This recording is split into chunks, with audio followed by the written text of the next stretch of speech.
Поштувани гледачи, ги следите регионалните вести на телевизија Кисиме Нада. Во нив ќе гледате: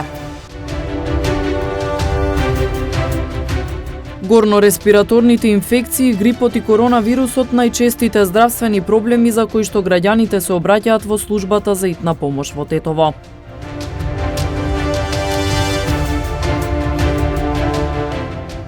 Во Гостивар течат последните подготовки за одбележување на големиот христијански празник Водици кој се слави на 19 јануари.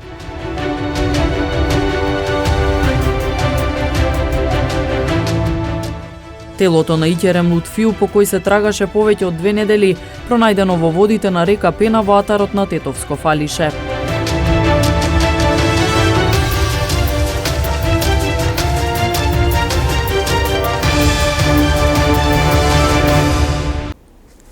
Службата за брза помош во Тетово и преку зимскиот период бележи зголемено темпо на работа. Горно-респираторните инфекции, грипот и коронавирусот се најчестите здравствени проблеми за кои што граѓаните бараат лекарска помош.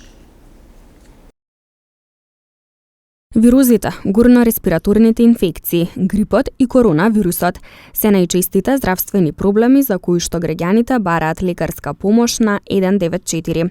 Службата за итна помош во Тетово и во зимскиот период бележи зголемен интензитет на работа, а во овој период зачестени се и повиците за лекарска помош при сообраќајни несреќи. Во зимскиот период има зголемен број на повици ради и времето и вирозите што се случуваат, значи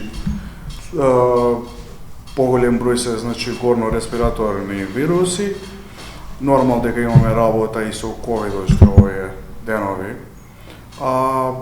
Освен тоа, значи има работа и од терен доста. Повише, значи има работа со враќајките и тие, значи имат голем дел во нашата работа. Овде амбулантските прегледи се одвива, значи секој работен ден и субота, значи од 19 до 7 сабајле, освен у недела, значи у недела нема пациентите кај да идат и ние го работаме, значи тоа, бидејќи пациенти нема кај да идат и значи се обраќаат у недела, значи преку целиот дан. Исто така и во државни празници, значи нормално кај не работи примарно здравство, ние ги примаме пациентите. Во период кога има зголемен број на новоинфицирани со COVID-19, но и со грип, лекарите со низа препораки за заштита на здравјето на граѓаните. Првата препорака и најважна во овие зимски денови е да се прими вакцината. И тие кои се имат вакцинирано, значи да примат сега више почнало и се одвива, значи исто кај нас во просториите на здравствен дом Тетово се врши вакцинација со третата доза, значи со бустер дозата. Значи ова е првата препорака. Другата препорака е тоа што обично ги знаеме сите, значи колку што може, особено во температурите кога и знае да иде минус од више од 7-8 степена, да не излегуваме без потреба и значи колку повише течности, витамини обавезно. Инаку службата за итна помош во Тетово на граѓаните им стои на располагање 24 часа со работа во 2 смени. Доктор Тефик Сали во гостување во емисијата Нега и здравје вели дека сите респираторни инфекции даваат слични симптоми, а само тестот за COVID-19 може да потврди дали пациентот е заразен со коронавирус. Тој дава корисни совети како да ги ублажите симптомите. Премиерното издание на емисијата ќе го емитуваме вечерва во 21 часот, а репризата е утре во 18 часот. Симптомите кај да не речем во глобалах сите горно-респираторни вирусни инфекции се многу слични едни со други, значи кога имаме така едни катарални симптоми ги викаме во медицината или акутни симптоми на воспаление, каде што се осеќате на вистина дека нешто се случува во организмот. Тоа пред се запнат нос или нос кој што тече, солзење на очите, кивавици, кашлици, температура може, меѓутоа не мора, и тоа ќе нагласам, или пак доколку има температура, таа не оди повеќе од 38 степени Целзиусови, заради тоа што тоа е еден од начините, природата така не створила како организми, кога вирусот не напаѓа, самиот наш организам ја крева за малце температурата, за да може со помош на зголемената температура да му оневозможи на вирусот да навлезе во организмот и да развие инфекција или понатамошни компликации. Заради тоа и тој совет што го викаме постојано, кога имате вируси, не земајте антибиотици, но исто така и не трчајте веднаш по лекови кои што ќе намала температурата. Почекајте барем нека отиде до 38-38,5, ако и натаму продолжи, тогаш можете со лекови. Сето останато можете со оние старински лекови што ги знаеме, туширање со помлака вода, пиење доста течности, облоги, ладни облоги по телото, јадење свежо овошје, особено во овој период, зимскиот период, чај со мед, со лимон, се тоа убави совети кои што можеме да се ги направиме кога се соочуваме со вакви вирусни заболувања. Во Гостивар течат последните подготовки за одбележување на големиот христијански празник Водици, кој се слави на 19 јануари. Светиот крст ќе се положи во реката Вардар, а за вадење досега пријавени се 20 момчиња. На 2 дена пред големиот христијански празник Богојавление Водици, во Гостивар се заокружуваат подготовките за негово одбележување. По една година пауза наметната од ковид пандемијата, се продолжува традицијата на славење со манифестација која опфаќа литија низ градските улици со пеење на Во Јордање и положување на Светиот крст во водите на реката Вардар. Родителе, благословителство ваше тебе, возлюбленога тя сина и велјуја, и духови извество ваше словесе утврждение. Ја дай се Христе Боже, и би просвещен слава Тебе. Чествувањето на Богојавление во среда ќе започне со света литургија во Соборната црква Успение на Пресвета Богородица, од каде ќе тргне и литијата во 11 часот. Чинот на осветување и положување на Светиот крст во Вардар ќе се изврши точно напладне на Малиот мост. За вадење на крстот од реката досега се пријавени 20 момчиња. Вардар во време на Водици е многу студен, но тоа не ги спречува младите гостиварци да учествуваат во вадењето. Се верува дека тој што ќе го извади крстот од водите на реката ќе има среќа, здравје и берикет. Од возобновувањето на традицијата во 2015 година до последното одбележување во 2020 крстот го фатија Дарко Лавдинов, Горан Божиновски, Павел Давидовски, Душко Милошевски, Панче Ѓурчиновски и Благојче Велјановски. Иницијативниот одбор упати покана до христијанските верници да бидат дел од прославата на празникот во Гостивар, за да помогнат во зачувување на традицијата. Одбележувањето на Водици пак во Бигорскиот манастир почнува вечерва со вечерна богослужба и сенокно бдение. Во среда на ден Водици, наутро ќе биде отслужена божествена златоустова литургија во храмот Пресвета Богородица во Ростуше, пошто во 9 часот и 30 минути ќе тргне литијата до Ростушки мост и Светиот крст ќе биде положен во реката Радика.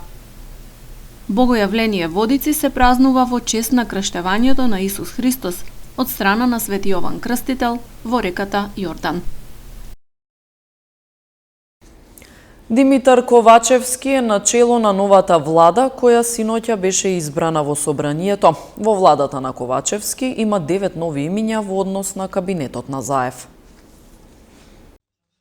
Со 62 гласа за, собранието синоќа ја избра новата влада, на чие чело ќе биде Димитар Ковачевски, новиот лидер на СДСМ.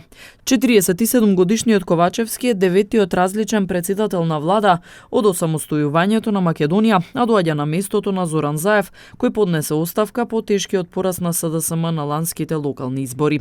Во новиот состав на владата, коалицијата Можеме, предводена од СДСМ, има 11 министри, ДУИ 6, а Алтернатива 3. Во владата на Ковачевски 9 имиња се нови во однос на кабинетот на Заев. Ковачевски истакна дека новата влада ќе се залага за посветено работење за унапредување на економијата и квалитетот на животот на граѓаните. Легитимитетот на владата е неспорен и со зголемената поддршка на мнозинството одржлив во следните 2,5 години. Јасно и гласно потврдувам дека избори ќе има, но во 2024 година. До тогаш ќе работиме посветено на унапредување на економијата и квалитетот на животот на граѓаните на државата. Најавив и цврсто остануваме на нашиот модел на ефикасно управување и транспарентно, фокусирано и базирано на резултати. Работа започнуваме веднаш. Веќе на утрешната седница на владата отпочнуваме со носење на решенијата за енергетската криза. Утре ќе остварам и средба со новата германска министерка за Европа, на која ќе разговарам за забрзување на евроинтеграциите. Веќе во вторник, на моје големо задоволство, ќе бидам домаќин на новиот бугарски премиер господинот Кирил Петков, со кого сакаме да воспоставиме нова соработка, базирана на почитување, поддршка и зачувување на македонскиот идентитет и поност. Веднаш потоа, продолжуваме со решенија за зголемување на пензиите и за поддршка на куповната моќ на граѓаните. Ќе се посветиме на ефикасна реализација и стимулирање на домашните јавни, капитални и домашните и странски приватни инвестиции. Бујар Османи и Оливер Спасовски ги задржаа функциите министер за надворешни, односно за внатрешни работи, додека одбраната повторно ќе ја води жена, Славјанка Петровска. Новиот коалицијски партнер Алтернатива, меѓу другото, го доби Министерството за здравство, каде што Беким Сали го замени Венко Филипче, најекспонираниот министер во изминатите 2 години. Бисера Костадиновска Стојчевска стана министерка за култура на 35 години. Новата влада, предводена од Ковачевски, денеска ја одржи и првата владина седница.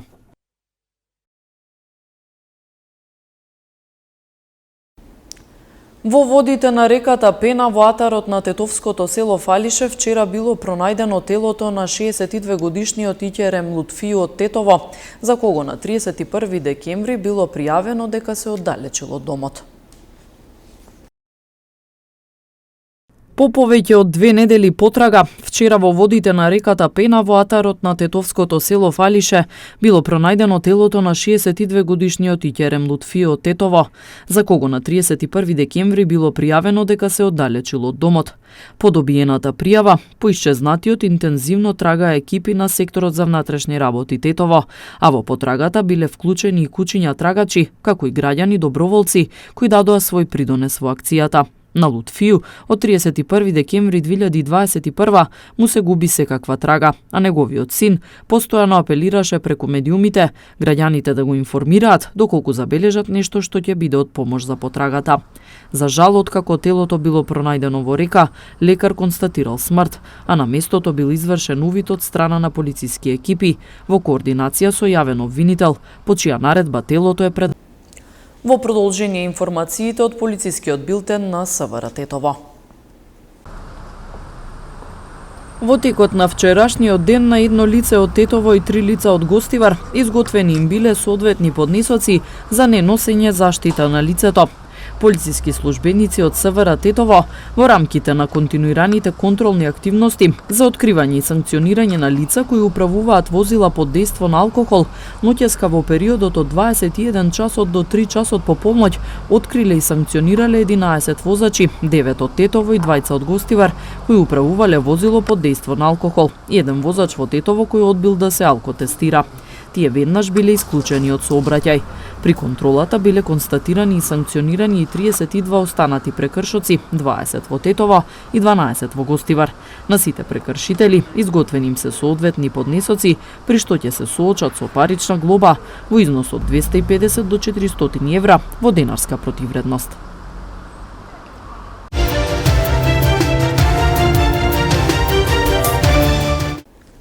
Ракометната репрезентација на Македонија даде се од себе во надпреварот со Црна Гора, но не успеа да освои бодови.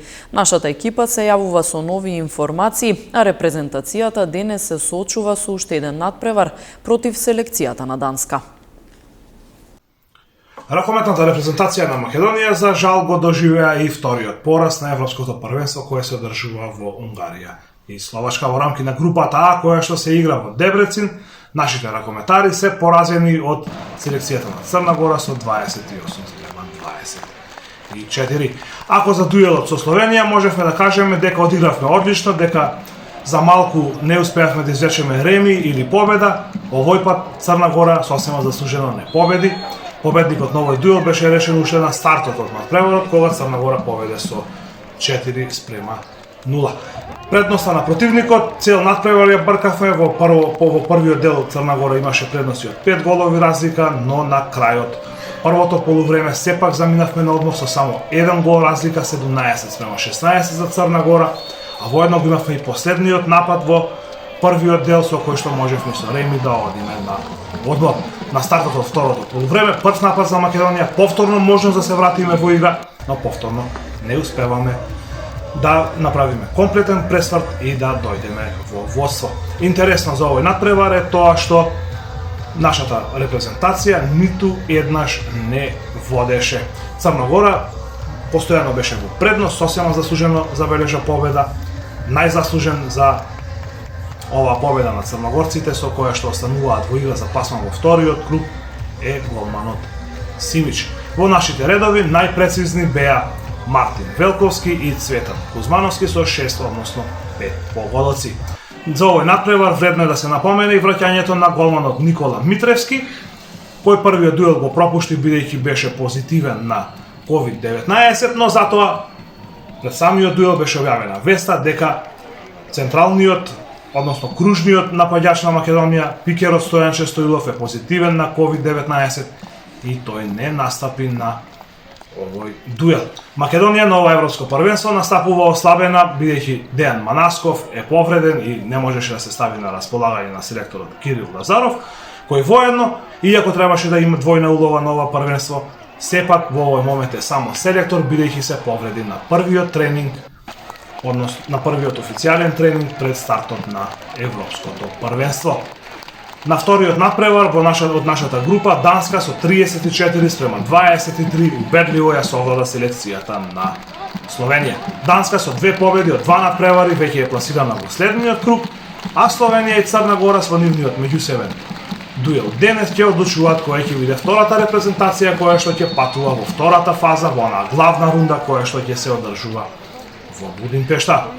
Ние останува да го одиграме само дуелот против Данска, се знае дека ќе завршиме последни, четврти во нашата група без разлика на исходот од последниот надпревар. За нашата репрезентација лошо е тоа што со ова ќе биде помеѓу 19-тото и 24-тото место на ова европско првенство, а тоа значи дека ќе игра уште во првата рунда од квалификациите за следното светско првенство, а потоа како аутсайдер ќе биде во втората рунда, секако доколку помине од првиот круг.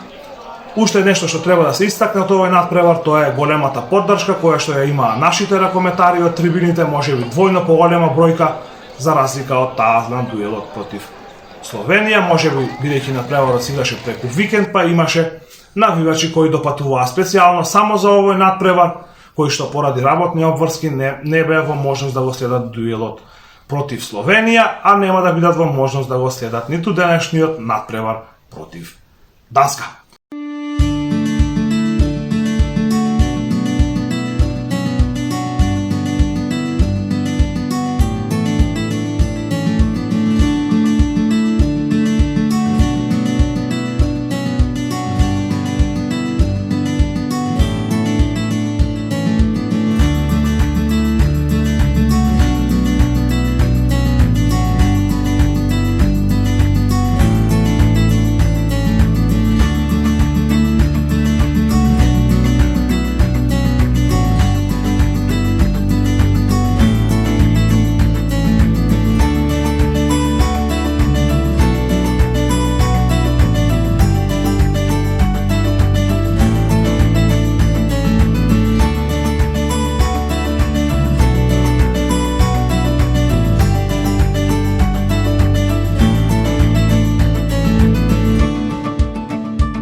Почитувани гледачи, тука е крајот на вестите. Ви благодариме на вниманието. Пријатно.